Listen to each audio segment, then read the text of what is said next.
Oh, well, whenever I'm working in my shop, what I have for breakfast is usually oatmeal. I try to eat something that's going to give me energy, sustain me, especially until lunchtime. Well, actually, I'm from Philadelphia. I was born in South Philadelphia in 1959, but I traveled abroad starting in 1975. Moved from South Philadelphia, my family and I rather, to the Strawberry Mansion section of Philadelphia. From there, I lived in Dorchester, South Carolina, Texas, Florida, parts of Arizona, and then I came back up to Philadelphia in 1981. Well, I had two lovely daughters. Now they're the ages of 29 and 30. My wife and I have been married now for 36 years, and my daughters, and we're still a pretty close-knit family. I feel pretty good right now. I try to be conscious of my health. I try to eat properly. As I get older, I become more and more concerned with my health. I see the doctor regularly, once a year. So right now I'm feeling pretty good. Could you show me or give us some tips on things to look for to keep a car in good running order? Yeah, some of the things that you could do to keep your car in a good running order is, first of all, if you notice anything unusual about the way it drives or sounds, have it checked out immediately, even if it's going to cost you a little bit to have it troubleshooted. It's better to spend a little bit now than a lot later, and always keep up with the regular scheduled maintenance, like oil changes every 3 months, tune-ups every year or so, depends on how much you drive, and tire pressure. So just keeping up with regularly scheduled maintenance, some of the things that you could do to keep your car running in top condition. I welcome a challenge, really, because a challenge to me is a way that I can improve myself. If it's not a challenge, if my job is not a challenge, then I feel as though I'm not getting better. And do I expect my work to get better? Well, of course, I would imagine anybody would expect their work to get better as time goes on. So I look forward to challenges because I know if I meet that challenge and overcome it, then I will get better at my work. What tools, what equipment inside my shop make my shop different from any other? Well, I have to say that tools evolve every day. When I first started this trade back in the 70s, our tools that we used to take off wheels, this impact gun would have a air hose attached to it.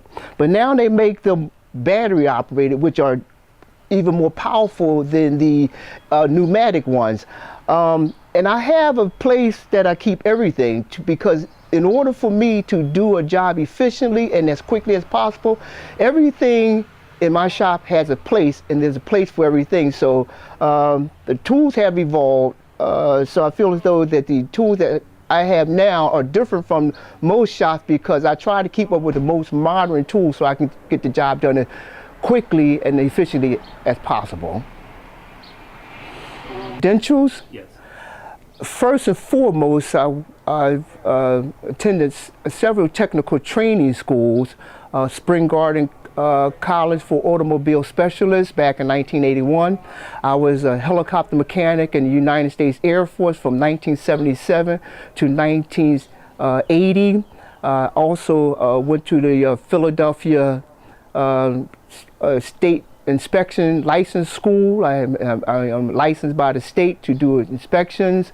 I have various other, how can I say it, training in automotive repair. That's right, and especially if you're an entrepreneur and you're a small business owner.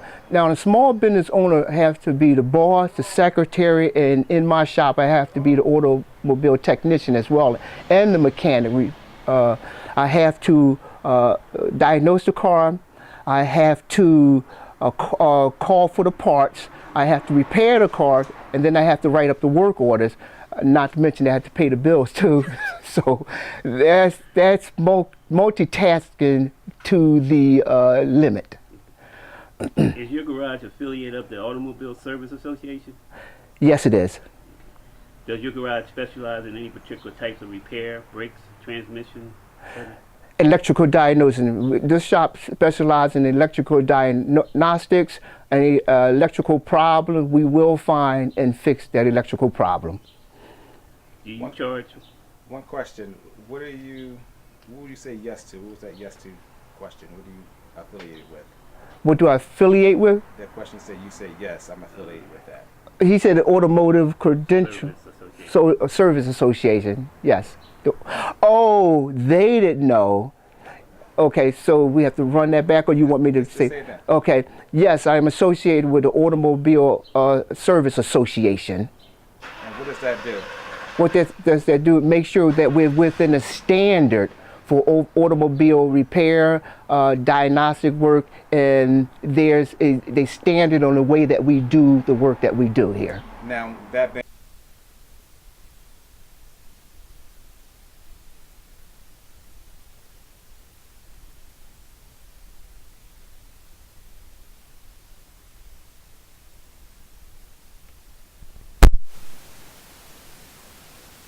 automotive questions, like how to do certain things, how to remove a water pump, how to remove the computer out of a car. But the internet today, so much information on the internet now. If you could think of the question, it will answer it for you. So this gives me access to other mechanics in other parts of the world. So this actually makes it virtually impossible for it makes it possible for me to do virtually anything to a car, being able to surf the internet. I use YouTube a lot. Yeah. You get videos. You see, they give you videos of how to do things. You see, and that right there is nothing that I can't do now with access to the internet. Old internet, that's right. Binders, books. Car mechanic, automotive specialist, service school.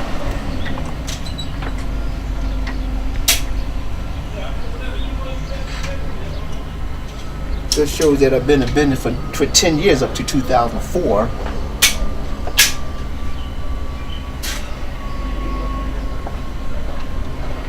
And that license showed when I started my business here in Philadelphia. That's when I was in the military, first started a technical training school for helicopter mechanic.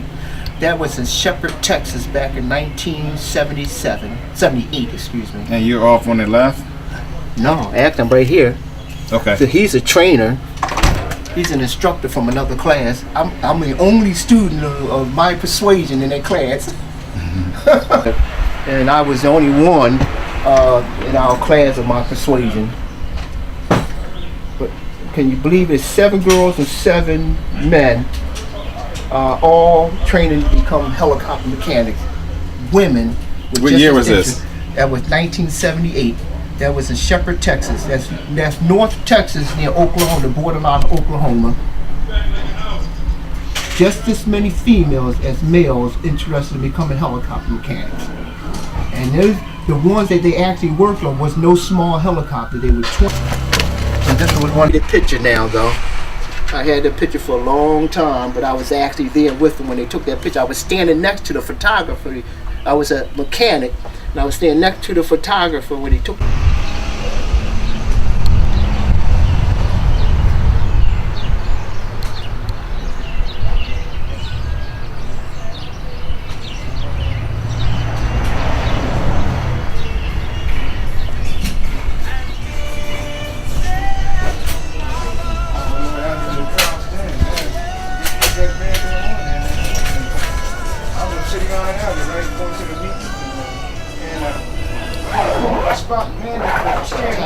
Yeah, man. I said, Lord, that person. And I had him for